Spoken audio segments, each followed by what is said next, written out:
miss ပြီးခဲ့တဲ့6လတော့ငါတို့ခြားထဲမှာဘာမှမဖြစ်ခဲ့တဲ့အတိုင်းပဲပေါ့လေ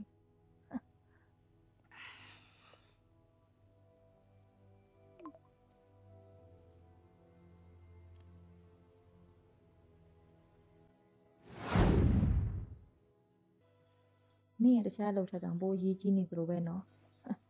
နင်အဲ့လိုပြောရမျိုးငါအရင်မကြောက်ဘူးပါ6လဆိုတဲ့အချိန်အတွင်းမှာအများကြီးပြောင်းလဲသွားနိုင်တယ်လေငါ့ကိုဘာလို့ဒီလိုခေါ်လိုက်တာလဲဟီတာဟောဒီလိုပါပဲငါတို့တကယ်ရင်းနေလို့ညစာတူတူစားတာပေါ့တငယ်ချင်းခုငါတို့ကအဲ့လိုခြေနေလား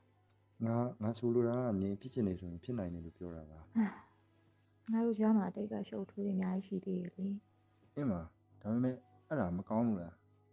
ငါဆိုလိုချင်တာအဲ့ဒီအိတ်ထဲမှာကောင်းတဲ့အရာတွေလည်းပါနိုင်တယ်လေဟိုမှာပတ်စံတို့တော့တို့ပြီးရင် raspberry နှကန်းဒီပလင်းလေးတို့ဘာလို့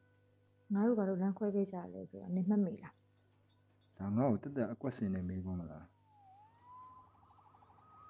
ကြေးကားရဲ့အော်တန်နင့်ကိုကဲသွားတာပဲနောက်မှဆက်ပြောမယ်လေโอเคသွားတော့